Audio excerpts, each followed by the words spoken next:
This is a place for planting, for digging, for harvesting, for relaxing. It's a place to get your hands dirty, but most of all, it's about having fun. And that's what you'll always have when you're in the garden with Doug Oster. You want a green thumb too, don't you? Welcome to the winter garden. We've got an extra layer on compared to last week, but this isn't bad for January. Let's start off by checking out some more plants that have persisted during the winter. Well, check out these pansies. I'm so excited because you never know what fall planted pansies are going to do. If you get a real killer cold spell, they'll be gone, but obviously we've had a mild winter. Look at these. They look pretty good. Actually, I've got some in the greenhouse that are almost ready to bloom. But believe it or not, there is a variety of plant that is actually blooming right now in the middle of the winter. It's right down there. Well, check out this Hellebore, common name Christmas rose, because when everything else finishes, it starts blooming in November. Begins with this beautiful white flower, which fades to kind of a mottled pink. And believe it or not, when there's a thaw, the bees will actually come to it. And these petals are almost plastic-like, and they will persist all the way to spring. Well, as a gardener, I am thrilled to have a mild start to the winter. Who knows what's left? If you're a skier, maybe not so much, but it's a great time to get out in the garden and look at plants with winter interest, and this is one of them.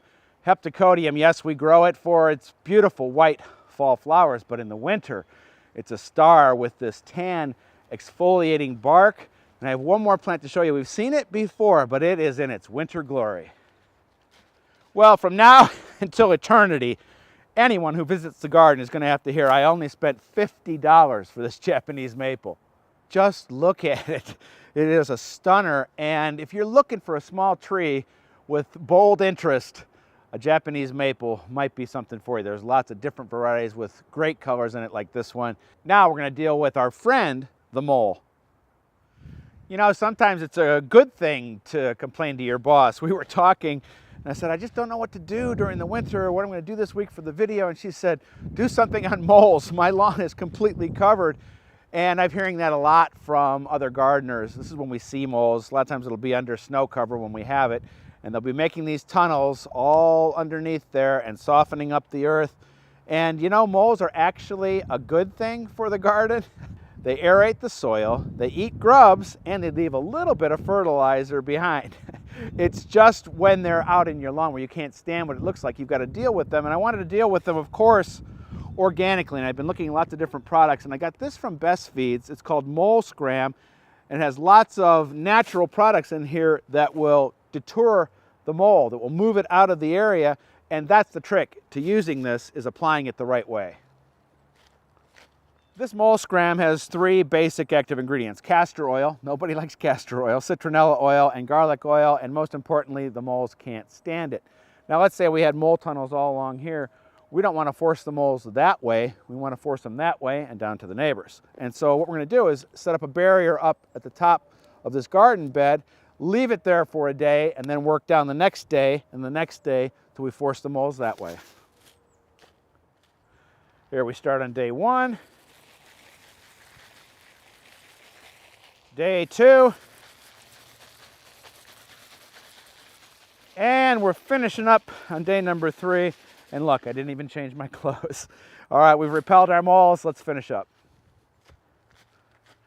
Before we finish up, check out this tomato seed I ordered from Baker Creek Heirloom Seeds. It says in the catalog, one of the best tasting ever. And look at that color. That's as black as they get. Now, until next week, I'm going to be spending some more time with those seed catalogs and, of course, out here in the garden until things get cold. We'll see you then. You want me to throw it like this so you can... No, I think that's good. All right, ready? This week in the garden, I've got a magic trick to deal with wait, you gotta wait till I, you gotta wait till I do my magic. Okay, right.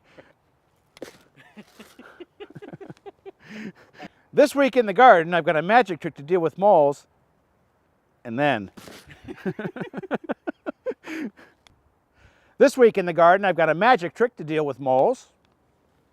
We're looking at plants with winter interest, and have you ever heard of a black tomato? They're tasty. Well, as a gardener, I'm thrilled to have a mild start to the winter. Who knows what's left? Someone get rid of this rock. Isn't it great to have a nice mild garden? What do you think, Max?